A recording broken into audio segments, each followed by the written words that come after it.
A supermarket for sexual predators. Abuse scandal at elite boarding school shakes France. Published by The Guardian. Legal complaints filed by former pupils accuse priests and staff of physical or sexual abuse from 1957 to 2004. When 14-year-old Pascal Gélie saw a brochure for an elite French Catholic boarding school boasting swimming in summer and skiing in winter, he begged his parents to send him. He had just watched the American school drama Dead Poets Society and was expecting sport and friendship. On the first night, I realized I'd made a terrible mistake, said Gélie, now a 51-year-old office worker in Bordeaux. There were 40 of us in a dormitory with decrepit mattresses. When I whispered to another boy for some toilet paper to take to the bathroom, the supervisor grabbed me by the face and pointed to the stone terrace outside. Someone told me to take my coat because you could be forced to stand outside for hours in the cold and damp. I was made to stand there all night. He said. That was just the start. Regular blows to the head, children hit so hard they were bloodied and knocked unconscious. I saw one boy's hair ripped out. One was hit so hard, he lost 40% of his hearing.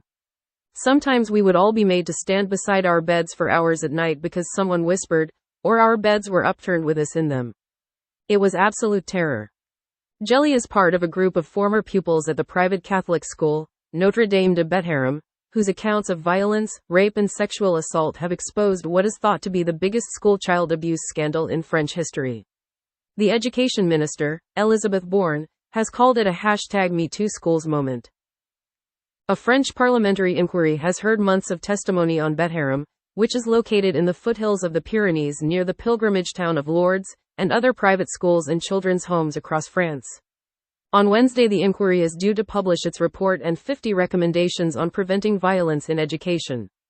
It is expected to be damning on the French state's failure to protect children. The Bétharram scandal has also become a political challenge to the Prime Minister, François Bayrou, who sent several of his children to the school, where his wife also taught catechism. Bayrou's daughter, now 53, recently revealed she was brutally beaten on a summer camp linked to the school but did not tell her father. Bayrou, who was education minister from 1993 to 1997 and held local political roles, was questioned by the inquiry about whether he knew about abuse at Bétharram and covered it up. He said he had hidden nothing, saying his foes were leading a political campaign of destruction against him. In total, 200 legal complaints have been filed accusing Bétharram priests and staff of physical or sexual abuse from 1957 to 2004. 90 complaints allege sexual violence or rape. 2 complaints have led to charges against a former supervisor over the alleged sexual assault of a minor in 2004 and alleged rape of a minor from 1991 to 1994. He has been placed in custody while the investigation continues. Many other accusations were past the time limit for prosecution. Gélie said, "We want a change in the law to remove time limits for reporting child abuse." Boris, 51, who now works in events management, said, Bétharram was like a supermarket for sexual predators, and those of us who were sexually abused or raped often had the same profile: vulnerable children with separated or deceased parents. From a poor, single-parent family in Bordeaux, he was sent to Bétharram aged 13, ironically because his mother wanted to protect him. At 12, he had been targeted by a grooming gang in Bordeaux who befriended him at his local swimming pool and sexually abused him over several months. Boris, who did not want his surname published, said, "My mother wanted to get me away from Bordeaux, so we begged the Bétharram school principal for a place. To persuade him, I told him about the abuse I'd endured, including the horrible detail that my attacker always handed me an envelope containing 50 French francs, the equivalent of €7, or £6. 6 months after Boris was admitted to Bétharram, the same school principal, Pierre Sylviette Caricart, a priest, called him into his office on his 14th birthday and sexually assaulted him, he said. Then he handed me an envelope containing 50 francs, Boris said. The cynicism and cruelty of that. Caricart was also accused of targeting an 11-year-old pupil whose father had just died in a road collision. The boy's mother, Martine, arranged to travel to the school to collect him at 6 a.m. on the day of his father's funeral.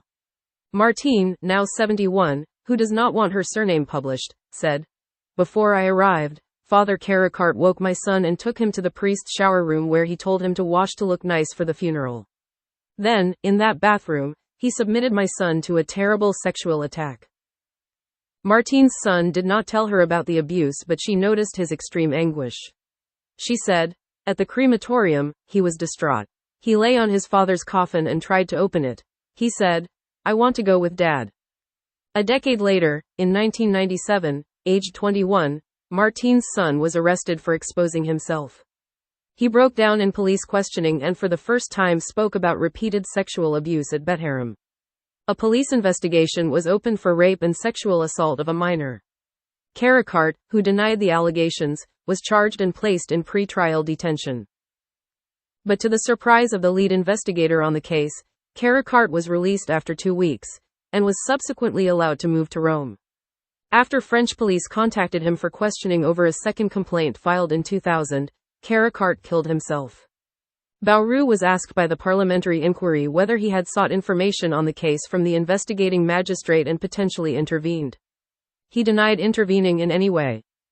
"My son's life has been destroyed by this," Martine said. At 49, he has no family life, no job. He has been in so many psychiatric units. His skin is damaged from constantly scrubbing himself.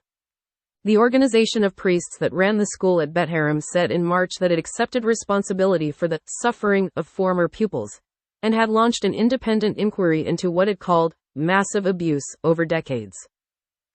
Meanwhile, Gélie and the French Survivors Group have launched their own appeal for anyone affected internationally to contact them. The Bétharram order was a missionary order present across the world, from the UK to Brazil, Thailand and Ivory Coast. "We think this goes far beyond France," Gélie said. Another of those grappling with what he called the lifelong impact of the abuse is Laurent, a public sector worker who said he was sexually assaulted in a priest's office and was once punched unconscious for throwing a snowball in the wrong direction in the playground. He has filed a legal complaint for verbal and physical violence and sexual assault. "The violence wasn't just a slap, it was being beaten to the point of unconsciousness," said Laurent, now 56. "In my 2 years at the school, it was constant humiliation, violence and assaults. The impact of that is lifelong.